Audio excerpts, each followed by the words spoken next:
propose qu'on commence tout de suite avec la première présentation. Vous allez voir que les intervenants ont des profils extrêmement divers et que ça va nous donner quelque chose de très riche. Donc, pour commencer, nous accueillons deux sociologues. Méoïne Agege, qui est sociologue de la santé, chargée de recherche à l'INSERM, à l'Université Paris-Est-Créteil, et qui travaille au laboratoire CEPIA. Alors, CEPIA, c'est Clinical Epidemiology and Aging. Ces sujets de recherche sont expérience des patients et trajectoire aussi de soins dans les populations vulnérables.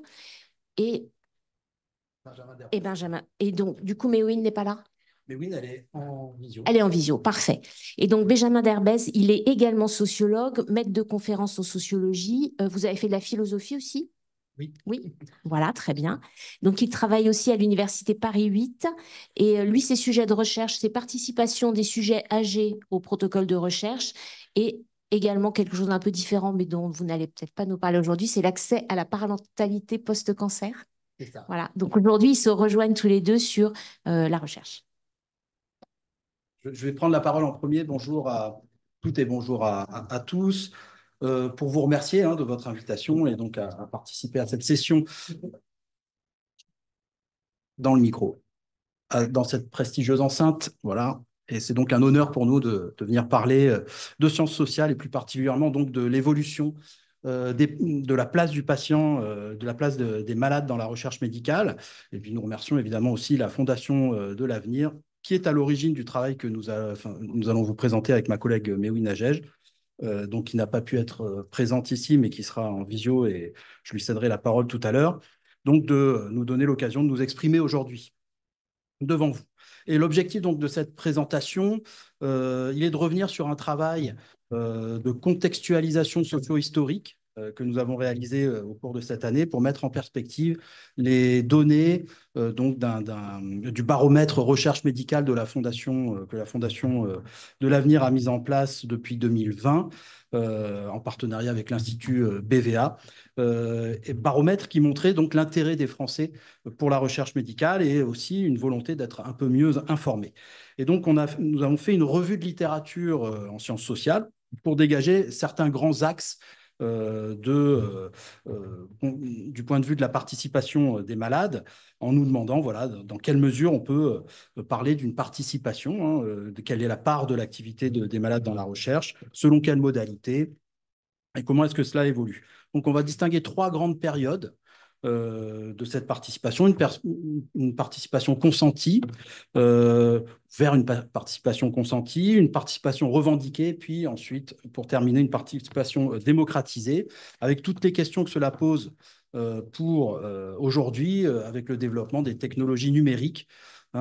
Et donc, en nous posant cette question voilà, un peu provocatrice de la question de savoir est-ce que nous sommes tous en train de devenir des sujets de recherche à l'ère numérique. On terminera donc par évoquer ces questions.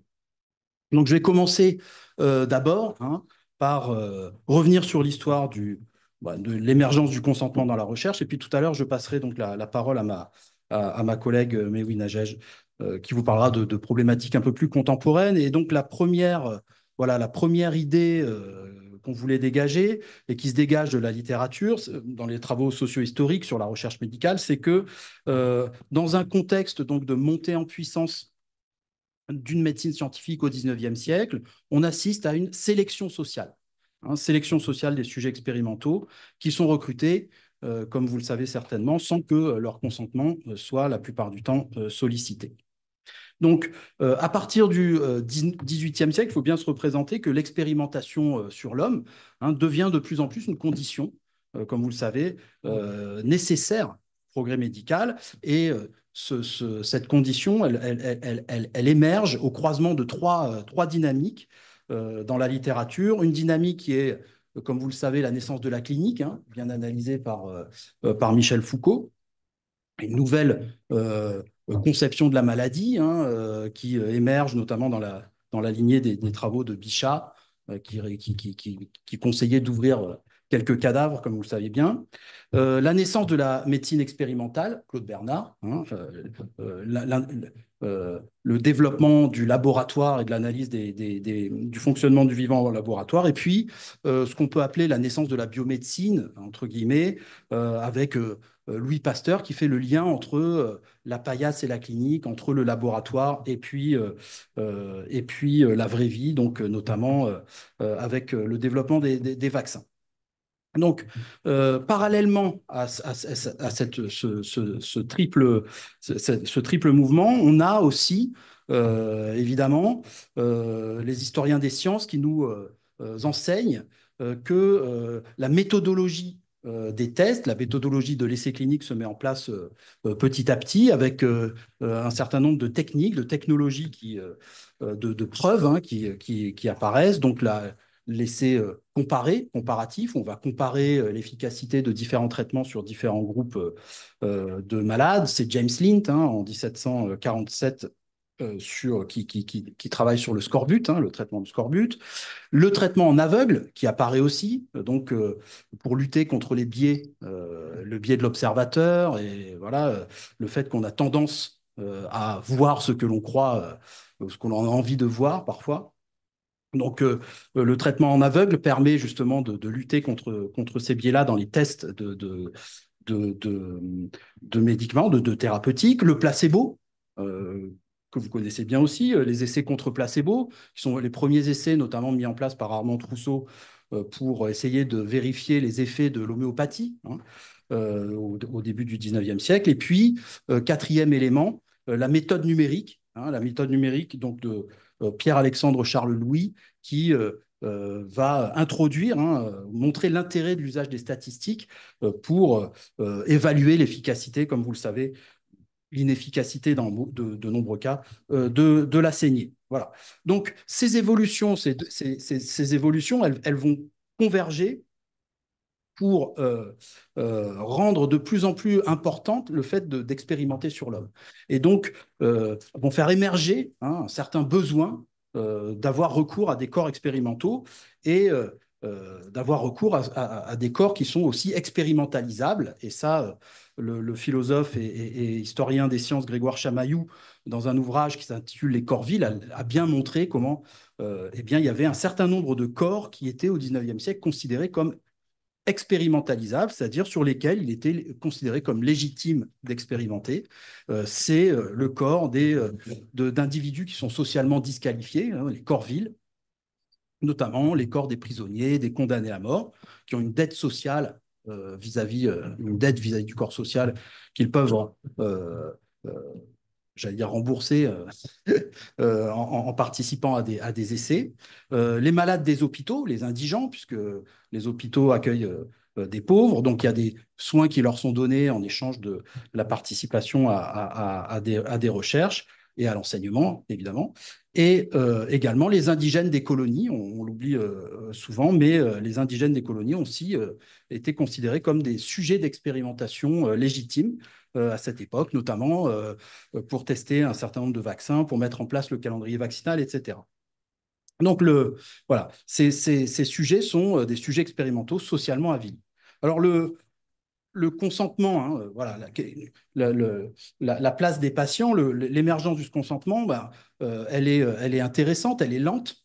Hein, vous le savez aussi certainement, il y a deux paradoxes, on peut identifier deux paradoxes de ce point de vue-là. Le premier, c'est que c'est en Allemagne où les médecins nazis ont commis les pires atrocités hein, pendant la Seconde Guerre mondiale dans les camps. C'est en Allemagne que, paradoxalement, pour la première fois, on voit apparaître la notion de consentement dans des textes juridiques, notamment voilà, dans des textes, un texte en 1900 et un autre en 1931. Donc, voilà, première moitié du XXe siècle, après, à la suite de scandales, médicaux. Donc là, il y a beaucoup de données là-dessus. Et puis le deuxième paradoxe sur lequel je voudrais insister ici, c'est que là, par contre, c'est les États-Unis d'Amérique. Hein, aux États-Unis d'Amérique, qui sont les premiers, qui sont généralement considérés comme ceux qui ont mis en avant pour la première fois le principe, l'obligation du recueil du consentement éclairé du patient dans le code de Nuremberg, hein, au moment du procès de Nuremberg en 1947, eh bien, les Américains, les États-Unis d'Amérique, bah, ont poursuivi hein, dans l'après-guerre un certain nombre de recherches qui étaient menées sans le recueil du consentement des patients et des malades. Et on a donc ce fameux article d'un anesthésiste de Harvard, Beecher, dans le New England Journal of Medicine, qui recense 22 expérimentations menées sans consentement aux États-Unis après la Seconde Guerre mondiale. Et puis, jusqu'à ce qu'éclate ce scandale dont vous avez certainement entendu parler, de l'étude de Tuskegee sur l'histoire naturelle, l'étude de l'histoire naturelle de la syphilis chez une population pauvre d'Afro-Américains qui avait duré, qui avait été, voilà, qui avait commencé en 1932, mais qui a été poursuivie jusqu'en 1972, alors qu'on connaissait bien la pénicilline à partir de 1943. Donc, dans ce contexte, voilà, on voit apparaître cette obligation du recueil du consentement éclairé à partir des années 70, obligation légale, donc dans un contexte de développement de ce qu'on appelle la bioéthique et l'idée qu'il faut respecter l'autonomie, la volonté des malades, et ce respect de l'autonomie des patients passe par l'information, évidemment, et le recueil donc du consentement éclairé. Alors en France, hein, vous savez bien que c'est en 1988, hein, avec la loi Hurier-Sérucla, que cette obligation, donc pendant toutes les années 80, il y a un certain nombre de débats qui ont lieu en France, mais c'est en 1988 que ça aboutit à cette fameuse loi qui rend obligatoire le recueil du consentement éclairé du patient dans la recherche. Donc, finalement, c'est relativement récent, hein, il y a une quarantaine d'années que cette question-là, elle commence à être réglée et que, au fond, les malades eh bien, ne participent plus à la recherche sans en être conscients, sans le savoir et sans avoir donné leur accord. Et la recherche peut devenir à ce moment-là une ressource thérapeutique potentielle. Et c'est ce qu'on va voir apparaître, notamment dans les années 80 avec la crise et l'épidémie de VIH-Sida. Donc, dans un deuxième temps, moi, je vais commencer à vous parler de cette participation qui devient de plus en plus, non plus simplement une participation consentie, mais une participation revendiquée hein, des malades, qui s'inscrit aussi, pour dire deux mots du contexte aussi, dans un contexte où le marché du médicament est de plus en plus régulé et où la pratique des essais cliniques est de plus en plus standardisée. Hein. La régulation du marché du médicament, je vais le faire très, très rapidement, mais elle prend son origine à la fin du 19e siècle, au début du 20e siècle, où il y en a une explosion du nombre de spécialités pharmaceutiques, notamment sous l'impulsion des industries chimiques, hein, puisqu'on parle beaucoup du Doliprane en ce moment, mais le paracétamol, donc il est découvert dans les années 1890, hein, et à ce moment-là, les industries chimiques screenent beaucoup de molécules et puis en mettent beaucoup sur le marché. Et les autorités sanitaires dans les différents pays occidentaux et aussi les médecins veulent mettre de l'ordre hein, là-dedans et essayent de savoir qu'est-ce qui est efficace, qu'est-ce qui est sûr, etc. Donc, on a une régulation pharmaceutique qui se met en place avec la mise en, notamment la création de la FDA hein, aux États-Unis en 1930. Ça sera un peu plus tard en France. Et puis une construction de l'essai clinique, une construction méthodologique de l'essai clinique avec ce fameux essai clinique contrôlé randomisé qui va devenir la norme, la norme de preuve empirique la plus forte hein, pour évaluer la sécurité puis l'efficacité de thérapeutique. Et c'est dans ce contexte-là où se développe, après la Seconde Guerre mondiale, beaucoup d'essais cliniques, notamment en oncologie, mais pas que eh bien, les patients vont prendre leur place progressivement dans ce mouvement de la recherche clinique. Et là, je laisse la parole à Mewin Agege, si elle nous entend. Oui, bonjour à toutes et tous. Oui, donc je prends la suite de Benjamin. Je vais vous parler de l'activisme thérapeutique des personnes vivant avec le VIH euh, comme l'un des premiers exemples d'une mobilisation et d'une participation des malades à la recherche médicale. Alors, comme vous savez, jusqu'aux années 60, la recherche médicale, elle était le fait des scientifiques, des États qui les financent et des industriels qui commercialisent les traitements et les dispositifs médicaux. C'était ce qu'on appelait le triangle biomédical. Mais à partir des mouvements sociaux de la fin des années 60, les malades se mobilisent et demandent à être inclus dans le processus de production des soins et des traitements. Donc, c'est le cas de femmes atteintes de cancer du sein aux États-Unis après 1968. C'est aussi le cas de militants contre l'épidémie du VIH, comme l'association ACT UP, à partir de la fin des années 80. ACT UP lutte pour avoir une place à la table des décisions politiques et sanitaires. Les militantes et les militants font pression sur les gouvernements et les industriels pour investir dans les traitements contre le VIH, pour, selon l'un de leurs slogans, mettre des médicaments dans les corps. Donc le contexte, c'est celui d'un processus de recherche, développement et de mise sur le marché qui est long, qui est trop long pour les malades du SIDA qui, à cette époque, meurent par milliers. Dans cette situation d'urgence, les militants d'ACT UP revendiquent le droit de prendre des risques, d'être inclus dans des essais cliniques et d'avoir accès à des molécules qui pourraient les guérir, même si elles n'ont pas passé toutes les étapes de ce processus. Donc, il et elle militent aussi pour la suppression du placebo dans les essais cliniques, jugé contraire à l'éthique et à la morale dans cette situation d'urgence. Alors, vous voyez ici l'image de l'une de ces manifestations devant le ministère de la Santé contre les franchises médicales qui avaient été mises en place par Roselyne Bachelot en 2013. Là, les manifestantes et les manifestants mettent en scène leur mort en s'allongeant par terre, en jetant du faux sang sur le ministère. Les franchises médicales, elles imposaient aux malades de payer pour une partie des soins ou des médicaments. À cette époque, les traitements contre le VIH étant très chers, c'était un obstacle pour les soins. En France, cette mobilisation contre le VIH-Sida donne lieu à une prise de conscience politique de la gravité de la situation et à la création de l'ANRS, donc l'Agence nationale de la recherche sur le VIH et le SIDA en 1988, une agence de recherche, puis du TRT5, un collectif composé d'associations telles que ACT UP, AIDE, l'ARCAT, pour renforcer leur plaidoyer. C'est là le début d'un changement important pour la recherche biomédicale, avec des essais cliniques qui commencent à être vus, non plus seulement comme une prise de risque pour tester des médicaments aux effets potentiellement néfastes, mais comme une manière d'avoir accès à un traitement, comme une ressource thérapeutique. Si vous pouvez passer à la diapo suivante, merci. Je voudrais vous parler euh, de l'évolution suivante, avec ce qui se dessine comme une participation démocratisée, la transformation des rapports entre la recherche et les collectifs de malades et de leurs proches. Elle a donné lieu à une formalisation des processus politiques et sociaux producteurs d'expérimentation clinique à partir de la fin des années 90.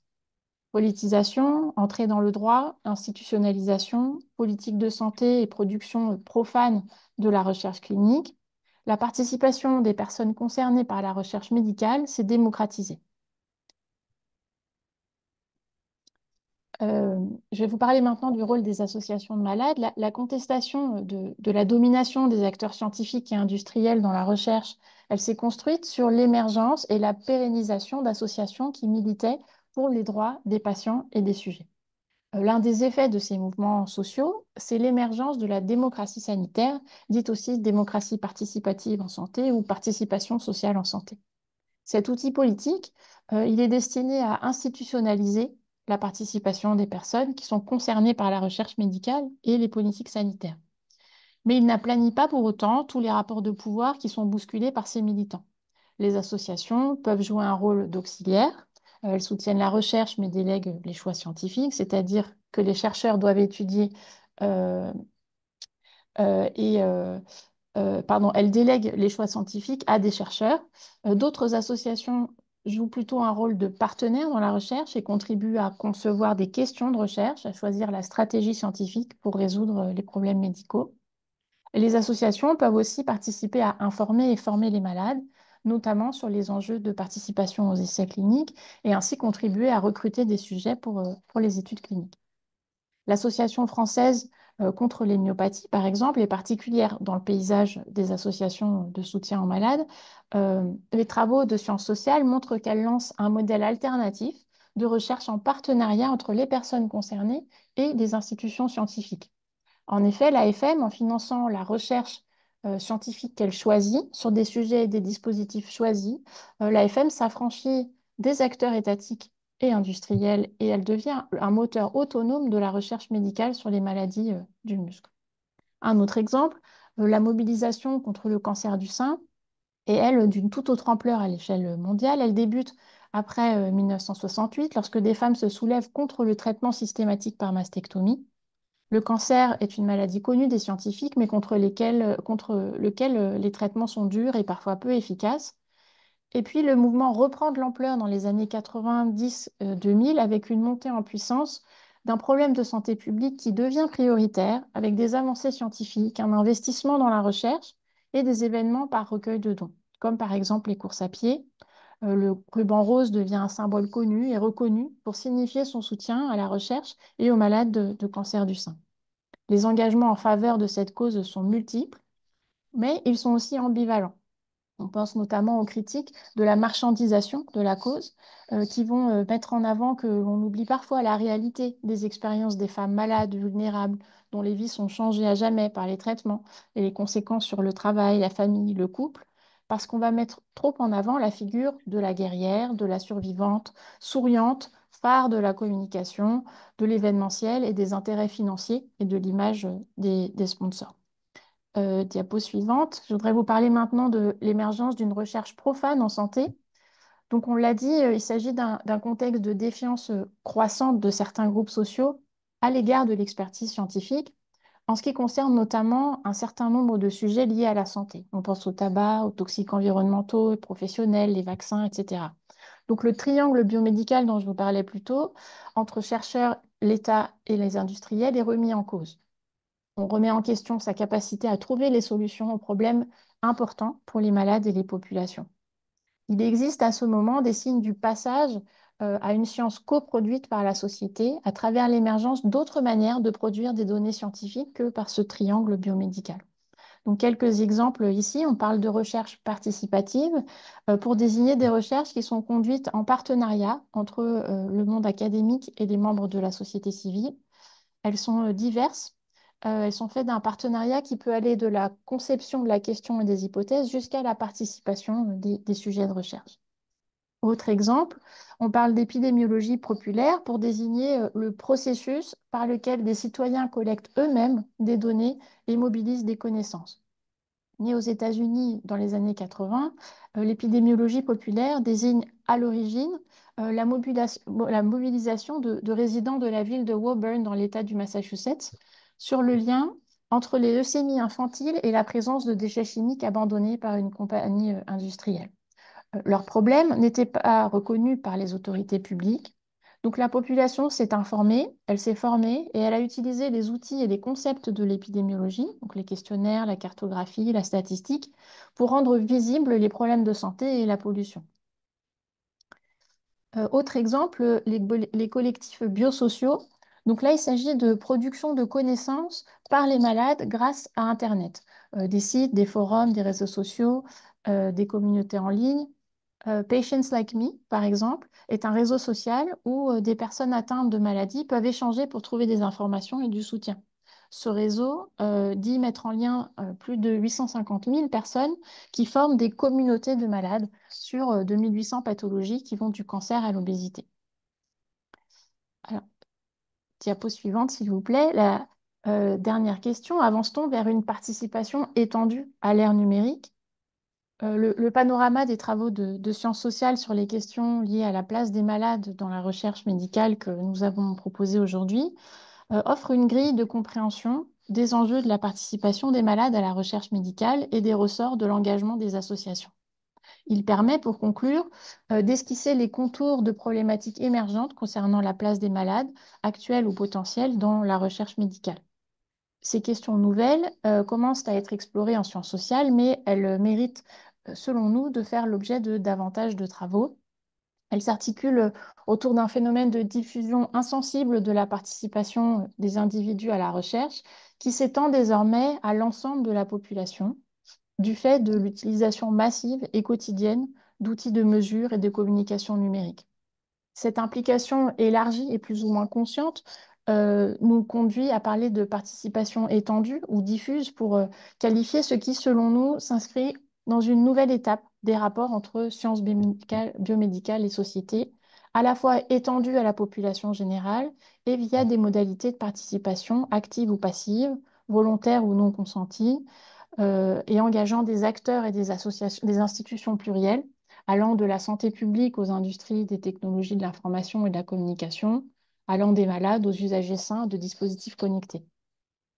Alors d'abord, il nous semble que des outils tels que les réseaux sociaux ou les PRO, les Patient Reported Outcomes, contribueront à élargir le rôle des malades dans la recherche médicale, voire à les autonomiser, au prix peut-être de la participation de certains pans des équipes d'investigation clinique dans les institutions publiques. Ensuite, l'intelligence artificielle et les grandes bases de données sont des outils qui doivent également être étudiés pour comprendre de quelle manière tout individu peut aujourd'hui être considéré comme un sujet de recherche médicale qui s'ignore. Enfin, les objets connectés tels que les montres qui comptent nos pas et qui archivent nos battements par minute, au sein de plateformes numériques, produisent des données de santé sur l'ensemble de la population connectée, qui peuvent être analysées. L'usage de ces données changerait la donne si elles servaient à mener des recherches en santé. Il s'agirait de recherches menées non pas sur des populations malades ou recrutées pour leur pathologie, mais potentiellement saines. Donc en conclusion, il nous semble aussi important de...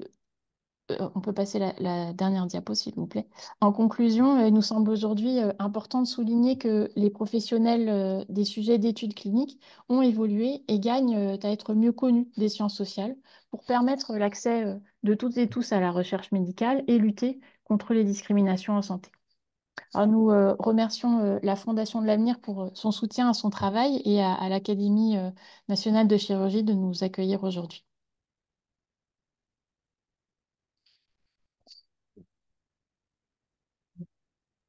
Merci beaucoup pour votre beau duo. En plus, c'est un sujet original, hein.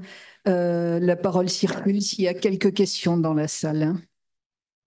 Hubert. Oui, je vous remercie beaucoup d'avoir choisi ce sujet. En effet, les patients, ils ont une très grande responsabilité dans ces sujets-là. La recherche clinique, elle est en crise en France. Elle est en crise parce qu'il y a des défauts d'inclusion. Ceux qui font la recherche clinique n'arrivent pas à avoir des patients. Elle est en crise aussi, c'est un autre exemple, sur l'échec des campagnes de dépistage sur le cancer du sein, sur le cancer du côlon. Alors vous allez me dire, il est gentil, lui, mais il nous accuse. En réalité, les médecins sont également très responsables. Qu'est-ce qu'on constate? On constate qu'en France, je parle des chirurgiens, il y a environ 10 à 12% des chirurgiens qui font de la recherche clinique. Bon, le reste des chirurgiens, ils opèrent, ils sont compétents, ils travaillent beaucoup, mais toute l'activité qu'ils produisent est mise à la poubelle. Ils ont fini l'opération, ils vont faire un contrôle opératoire, et tout ça va rester là, comme ça. La communauté n'en profitera pas. Et donc, euh, lorsque, à l'Académie de chirurgie, nous travaillons sur l'accès aux innovations, la validation des nouvelles opérations, il y a tout le temps des nouvelles opérations, il y a tout le temps des chirurgiens qui construisent des nouvelles opérations, des nouveaux procédés, on le voit ici toutes les semaines. L'accès aux nouvelles technologies, les industriels se plaignent que leur matériel n'est pas utilisé, n'est pas remboursé, etc. Eh bien, c'est aussi la responsabilité des médecins de ne pas produire ces datas et qu'ils aillent aux bons endroits, etc. Alors, c'est une chose de dire ça, mais il y a des améliorations techniques en salle d'opération qui permettent de transmettre les datas. Il y a des organisations dans les spécialités chirurgicales qui permettent de créer des bons endroits où les datas vont arriver. Et ces datas, ils seront analysés par ceux qui font de la recherche clinique, mais qui auront beaucoup plus de data. Et donc, on a besoin en France d'une mobilisation à la fois des médecins, mais également des patients, pour avoir accès rapidement, remboursé par la collectivité, à des nouveaux médicaments, à ce qui nous intéresse ici, des nouvelles opérations. Le robot, par exemple, semble très compétitif en termes de coûts de santé. Mais pour autant, il n'est pas validé parce qu'il n'y a pas d'études. Vous voyez, donc c'est pour ça que traiter de ce sujet, c'est vraiment très important pour améliorer la prise en charge de tous. Albert Claude a une question ou un commentaire? Un commentaire. Un commentaire parce que ce sujet est également, pour moi, très, très important. Et tout ce que l'on dit toujours, c'est remettre le patient au cœur de nos activités, nos recherches. Le but, c'est lui. Et donc, il est central. En même temps, vous avez dit un mot important dans votre recherche, c'est le corps vide. Or, nous, ce qui nous intéresse, c'est le corps des données, la science des données. Et on est actuellement sur la maîtrise de la science des données. Et tant qu'il y aura des corps vides, ça n'aura aucun intérêt. Si nos patients s'emparent dans une espèce de lutte contre le triangle de ceux qui font, donc on casse la relation de confiance. Si on fait une recherche, c'est pas parce qu'on veut doubler l'intérêt du patient, exploiter ses données. Alors certains le font. Il faut notre rôle. Et il y a un mot qui a manqué un peu, peut-être à mon sens. Ici, vous êtes au sein d'une académie, l'Académie nationale de chirurgie. Notre combat, c'est l'éthique médicale. Et s'il n'y a pas l'éthique dans à la fois le triangle, mais ce qu'on devrait être instauré, ce n'est pas le triangle, mais c'est un quadrilatère où le patient est intégré au processus. Et là, à ce moment-là, la relation de confiance à laquelle nous tenons tous, le manque de data vient justement de l'absence de confiance et de l'exploitation peut-être capitalistique un peu excessive des données on sait très bien ce qu'il y a derrière. Et c'est pour ça qu'on dit que le nouvel or, c'est l'or des data. Et donc, il faut que tout le monde y participe et que dans ce combat, que l'éthique médicale dise par exemple que les logiciels d'exploitation, les algorithmes des données médicales doivent devenir libres et gratuits et non plus propriétaires des grandes sociétés internationales multicapitalistiques. Et là, on est dans notre combat académique pour le partage de la connaissance auquel les patients doivent être parfaitement intégrés. Le petit qui était mordu par un chien que Pasteur a soigné, il a participé et sa maman a demandé aux chercheurs s'ils pouvaient le sauver. Et cette participation, elle était acceptée avec les risques. Aujourd'hui, quand vous avez vu la levée invraisemblable de l'irrationnel contre la vaccination pour la Covid, qu'est-ce qui s'est passé? Le self-assessment des patients, méfiez-vous. Parce que c'est le réseau des fake news, de la manipulation contraire des patients. Parce que vous pensez avoir un soutien de patients qui ont la même maladie que vous, et vous allez avoir des conseils sur lesquels il n'y a aucune régulation. Il n'y a pas de modération dans ces forums des réseaux sociaux, il n'y a rien. Et vous êtes garanti du risque. Et ça, le devoir de l'Académie, c'est d'alerter contre les réseaux sociaux. On peut s'en servir. On s'en sert, mais à notre service, au service de l'éthique médicale et du bien-être des patients. Et il faut que les chercheurs, je crois qu'il faut souligner l'importance d'ACT UP. Quand ACT UP s'est révolté contre les multinationales qui mettaient les médicaments de recherche contre le sida sous le boisseau, tout le monde a voulu que ce soit transparent, qu'on dise voilà, on en est là. Et si on prend ce médicament qui n'est pas encore totalement validé, on va prendre des risques, mais on a le droit de savoir. On a le droit de dire on voudrait ce médicament. C'est le travail qu'ont fait les patients du sida. Et ça a été une vraie révolution. Voilà, mais on pourrait dire beaucoup de choses, pardon. Ah oui. Oui, peut-être encore juste deux questions.